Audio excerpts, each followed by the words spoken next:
Hey guys, old man things here in the Fisherman's Nook. And if you're new to the channel, my name is Mike. I'm smoking, I need to start polishing my pipes again. They're all getting dull, but I'm smoking a GBD second. And there's a reason why I bought this. This is kind of neat. It's a pot with a saddle bit, but then it's got a square shape. Isn't that neat? You see it? I apologize. The lighting is always so terrible here. But the reason I got this was because the GBD second brand name that they use for it is Cockney. I think I've told you my mom's an old Cockney. She was born within the sound of the Bow Bells in Hackney, but the bells had been bombed by the Germans. The Germans bombed our fish and chip shop. So it's the shape 9488. So if you get your pipe out, if you want, it's always fun. It's always more fun to smoke together. Sometimes. And if you don't have a sheep,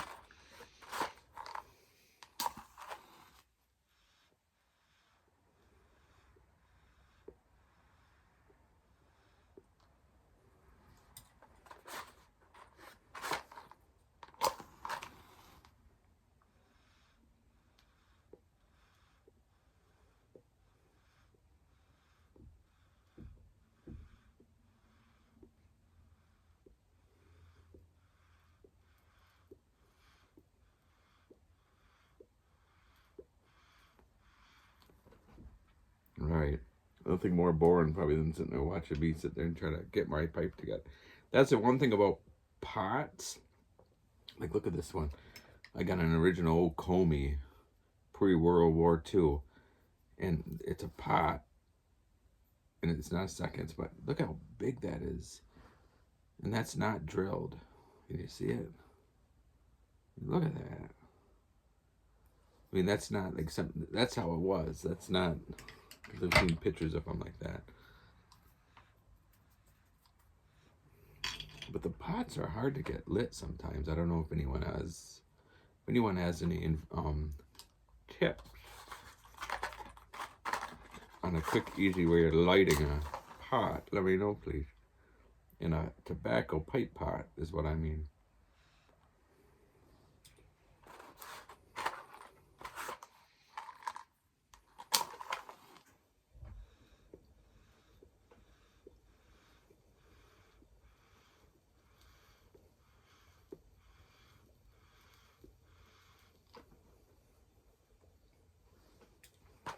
So, as I was lighting this in my mouth, but I said if you don't have a sheep, if you watched my previous one, the Wednesday Night Rabbit, I showed you my sheep, Filbert.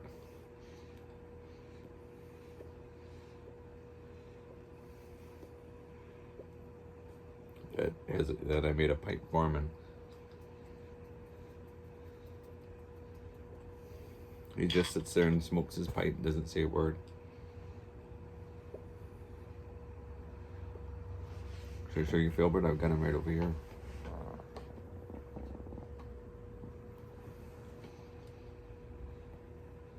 His little bow tie. His flat cap and his pipe. Oops. Knocking it out, needs a new one, I guess. Sorry.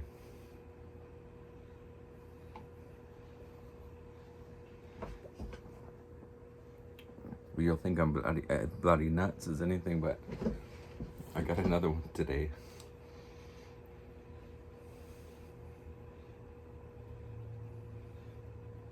He's got a patchwork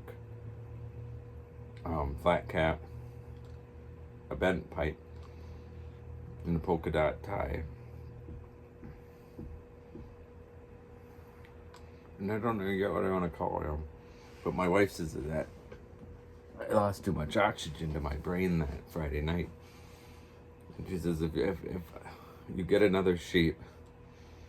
She doesn't know what she's going to do. It's always more fun to have more people around smoking a pipe.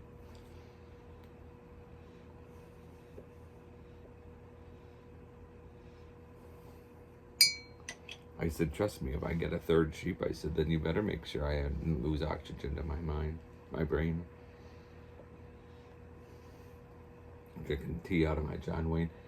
The tea I drink, I can't find it anymore. I don't know what happened. And when you do look for it, there was a sale. It must have been because it was on sale. Everyone bought it off of Amazon. I bought 2 boxes, and now I'm down to my last box, and now I can't find it. And when it's Yorkshire Gold Blend tea. I usually get the box for 160. I can't find them, and when you do find them, they're like $40, $50. I'm a bit nervous.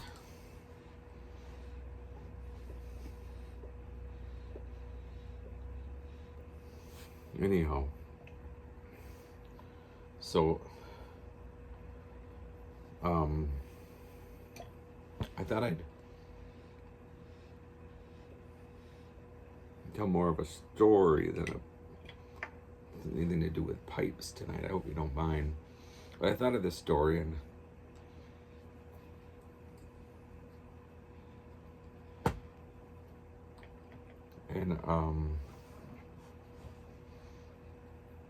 I thought I'll forget about it, and it's kind of a fun story.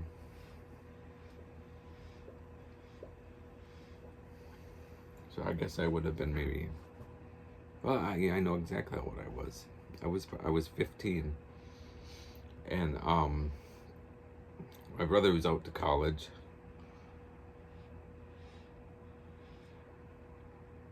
and it was a Saturday afternoon, and it was in the winter, and we had got a lot of snow, and my dad wanted to go for a ride. And he had this Chevy Blazer with 36, it was either 36 or 38 inch tires. It was big tires, and the Chevy Blazer was candy apple red, and then it had a white top, the white topper, part of, if you imagine those, remember those old, I think it was an 1986 Chevy Blazer. It was a big thing. I mean, they were made good, the way they made those. My dad had an old 76 one too. It was like a kind of a, I guess you'd call it dirty yellow color, you know what I mean? And he called that old Bess, and he couldn't get that stuck. He tried getting it stuck, he couldn't get that thing stuck. Well, anyhow, we had this red one,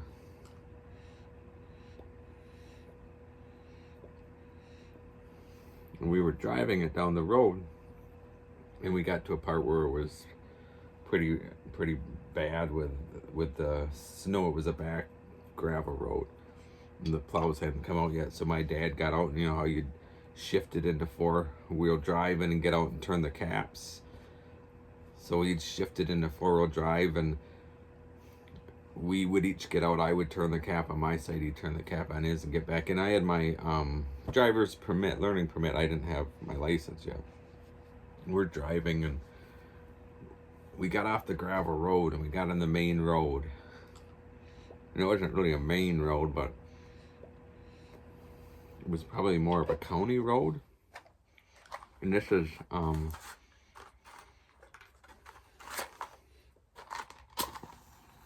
I grew up near Toma, Wisconsin, if you know where that is, and this was in Warrens.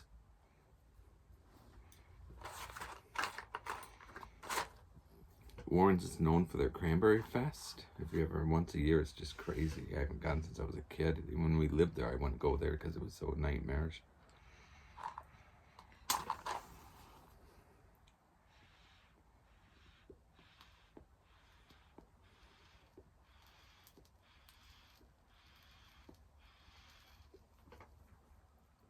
Anyways, Warrens was known for their Cranberry Fest. It was all cranberry marshes and bogs and everything all around. But anyhow, so we get on this main road. We're driving, at the time, my dad said, he said I should have stopped and took it out of 4-wheel drive. And I said, well, why don't you? And he goes, nah, we'll be all right. Well, we went around this bend and we started to, he hit a patch of ice and he started to slide. And when it was in 4-wheel drive, it was harder to control than 2-wheel drive. You know, you just turn when you get on ice, you turn your wheels kind of the opposite, and you kind of like fix yourself. Well, you couldn't do that with a 4-wheel drive, evidently. And he was heading right for a mailbox.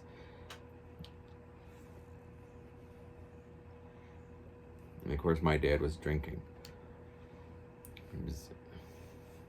He wasn't drunk, but I mean, he would have never passed a breathalyzer.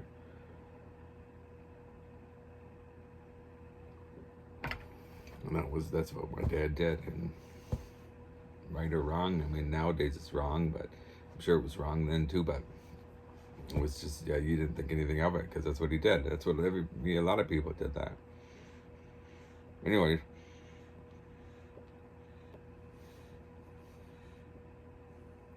I wouldn't do it, but anyhow, he said, I'm not going to hit this mailbox. So he swerved, like he turned the tires fast, and the Blazer went and just rolled over on its side, just went boom, and just sat there right and of course it went on the driver's side, so I'm hanging up like this, and those Blazers, if you can imagine, they were big, wide, and I'm on my side with the seatbelt. I took my seatbelt off and I just flew down, hit my dad.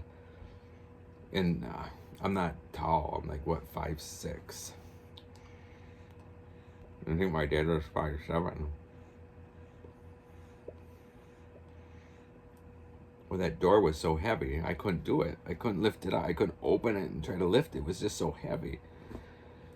So my dad I helped him stand up. He was able to, like, I unlocked it.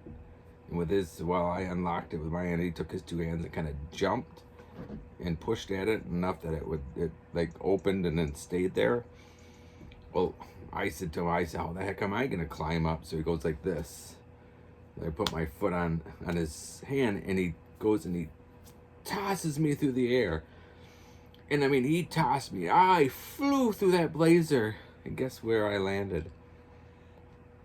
Right on top of that mailbox, and broke the mailbox. That he didn't want to. That the whole reason we were on our side was that he didn't want to hit the mailbox. And then he threw me over, and I landed on the mailbox and broke it. All right, anyhow.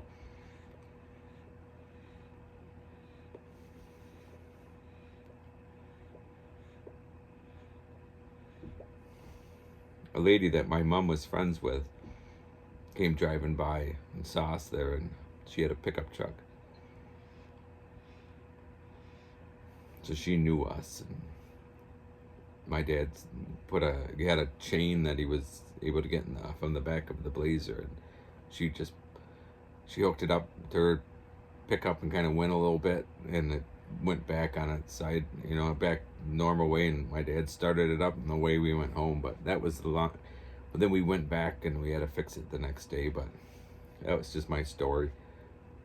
How we got in this accident because he didn't want to hit the mailbox, and then he threw me through the air, and I landed on the mailbox and broke it anyhow.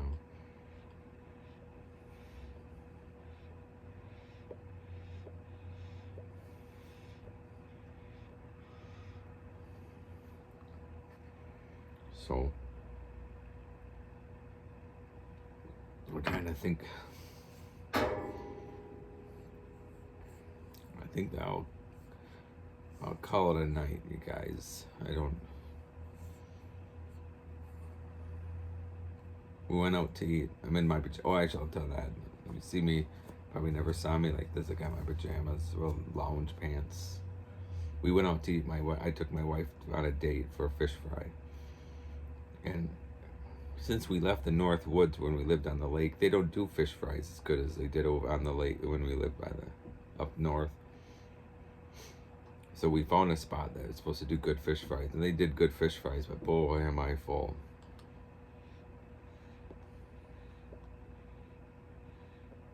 So, all right, keep your pipes lit. Thanks for watching, guys. I'm gonna try to do a Monday night, so I'll do like, I do the Wednesday night rabbit, Friday night pipe talk, which this really wasn't a pipe talk, I apologize, but I'm thinking about doing a Monday night story, and if I come up with a story, I'll do a Monday night story, so not all the time. So, all right, thanks for watching again, guys. Have a good weekend. Stay safe. Keep your pipe lit.